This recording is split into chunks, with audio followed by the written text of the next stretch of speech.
Good morning to a brand new day. Time to learn and games to play. Learning things is so much fun. Learning is good for everyone.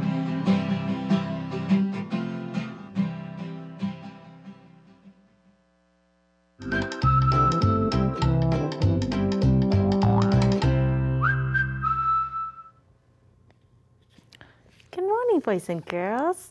My name is Mrs. Vang, and I'm so excited to have you join me so that we can learn our letters and our sounds so that you can become amazing readers and writers. I was just rereading one of my favorite Clifford books. This is a book called Clifford's Family. And in this book, Clifford loves his family, but misses them too. So Emily Elizabeth takes Clifford to go visit his mom and his dad and his siblings, his brothers and his sisters.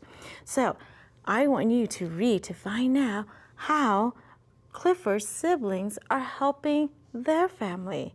It's a sweet book that helps me remember that I need to visit my sisters and brothers too, now that we're older and far apart from each other. And that's one of the reasons why I love this story called Clifford's Family. So if you want to read more about how Clifford's brothers and sisters help their family, make sure to check out this book on Sora. So boys and girls, we have a lot of learning to do today. So are you ready to learn? Awesome, let's get started. We're going to start with our high frequency words, because remember, high frequency words are words that we see most frequently when we are reading, and we use them most frequently when we are writing. Knowing them will help you free up some of those muscle in your brain so that you don't have to work so hard. And you just use those brain muscle to read the longer words. Let's read our high frequency words that we've learned this week so far. Ready? Let's get ready to read all of our words. Any, all, new, goes, number, other, right, and says.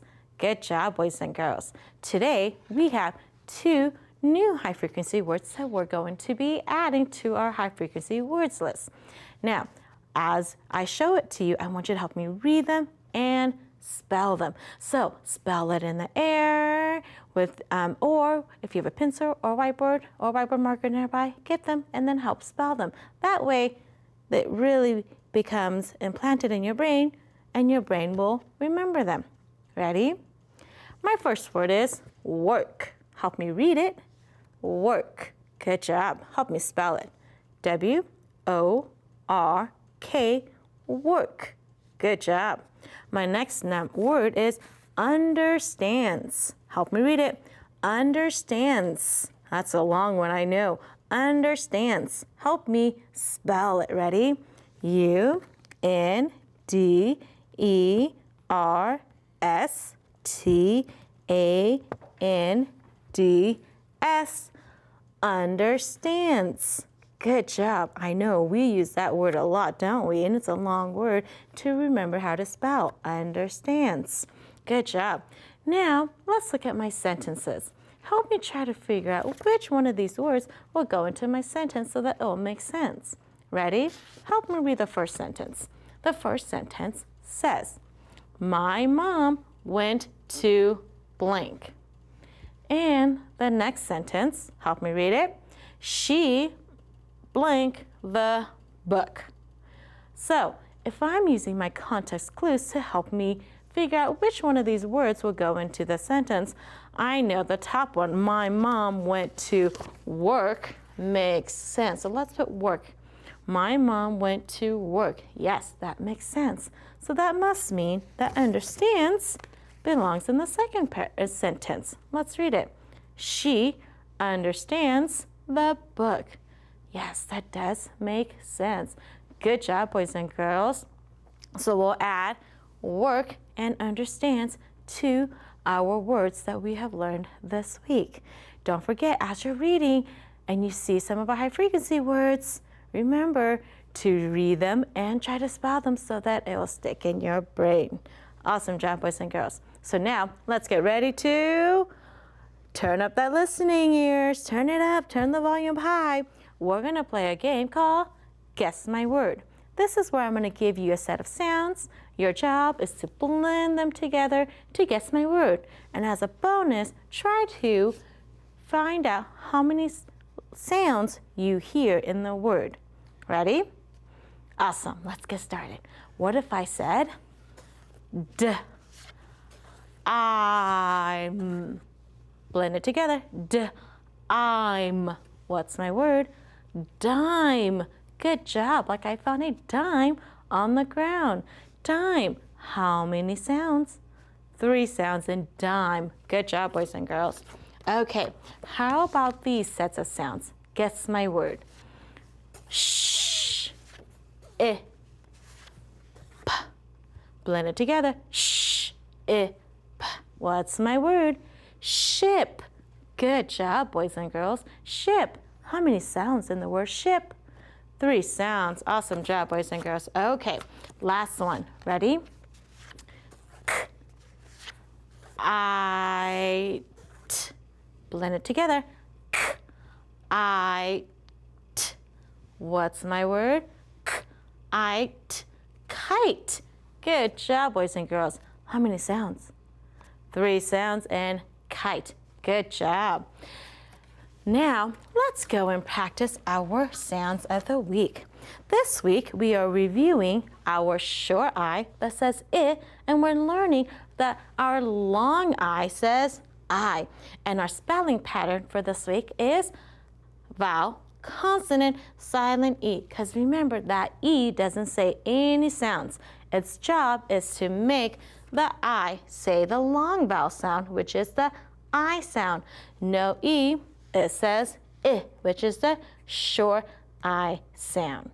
So let's look at some of the letters that I have up here. Help me blend them. This says F, in, thin, thin. Good job. No E, just a short vowel. I, thin.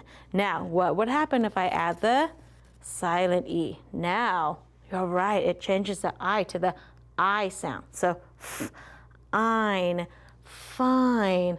Good job, boys and girls. Now, what would happen if I change the F to a What's my new word now? Line. Good job, like a line. And what if I change the to a N? What's my new word? Nine. Good. Still the long I, 9. And what if I changed it to a What's my new word now? Mine. Good job. Good reading. Okay, one last one. Let's see if you guys can get this. What if I change it to our beginning blend? Sp. What's my word? Spine. Spine. Good job. Like our spine is in our back, our spine. Good job, boys and girls. Now, let's go and read our story. Our story today has the short I that says it and the long I that says I. But as we're reading, we're going to be focusing on our fluency, and we're going to focus on accuracy and rate. And accuracy is just reading the words correctly. So as you're reading, if you notice that it doesn't sound right, go back and check to see if the vowel sound or the sounds that you're saying are blended correctly. And you can just fix it, and that's what we call self-correction. And that's a good skill to have, boys and girls. And we'll also focus on rate. And rate is just reading at an appropriate rate, right? We're not going too fast, and we're not going too slow. At an appropriate rate. So as we're reading, we're going to focus on accuracy and rate. Okay, this is a story called Bike Ride. Help me read. Ready? Mike likes to ride his bike. He will ride to Mom. Mike will ride up a hill. The bike is 5 miles. It will take time. Time to ride, said Mike. Mike rides and rides. Mom smiles at Mike. She gives him a hug. Good reading, boys and girls. Now, let me get my markers and see. Can we find some short I that says I? Can we find some long I that says I? So let's read it. Let's see. Mike has the long I. You're right. So Mike says I. Likes says I. Ride says I. But his says I. Did you see that? Good. And bike says I. Good job, boys and girls. This story had lots of I words and I words. But tonight, I want you guys to write a story about Mike's bike. Try to write your story and read it to your family, all about Mike's bike. Awesome job, boys and girls. Now, let's go and learn about our possessive nouns. Now, remember, we've been learning this all week, and we said possessive nouns shows ownership of something. A noun is a person, place, or thing. Possessive shows ownership. How do I show ownership? We put an apostrophe S. You have to add that apostrophe S to the noun to show ownership. So, if we look at my sentences, this one says, the ball that belongs to the dog. So, who owns something? The who is the dog. What does the dog own? It owns the ball. But look how long that sentence is. We wouldn't just say the ball that belongs to the dog. That's really long. So how do I show ownership? That's right. I just have to add the apostrophe S. Don't forget, the apostrophe goes on the top. Apostrophe S means it belongs to the dog. What belongs to the dog? That ball. You're right. So I can say the dog's ball maybe got out into the yard, right? The dog's ball got out into the yard. Good job, boys and girls. So this week we did lots of learning. We learned the short I that says I. We learned the long I that says I. And we also learned our possessive nouns, which shows ownership. How do we show ownership? That's right, we use an apostrophe and an S to show ownership. So I'm gonna look around, let's see. I can say, I'm gonna do some more possessive nouns. See, Mrs. Vang's book, because this is my Clifford book. How do I show ownership? That's right, I put the apostrophe S. Yep, that's mine. Possessive, all mine's, right? Possessive. Remember? Oh, here's my poster, Mrs. Vang's poster. How do I show ownership? That's right. I'm gonna put it right here, Mrs. Vang's poster. That shows you it belongs to me. Good job, boys and girls. Try to find things that belongs to you and see if you can go put a tag on it and put your name, apostrophe S, and tell me what belongs to you. Good job today, boys and girls.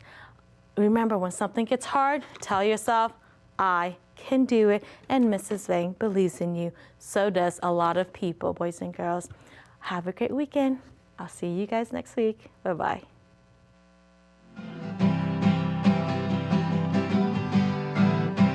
Good morning to a brand new day. Time to learn and games to play. Learning things is so much fun. Learning is good for everyone.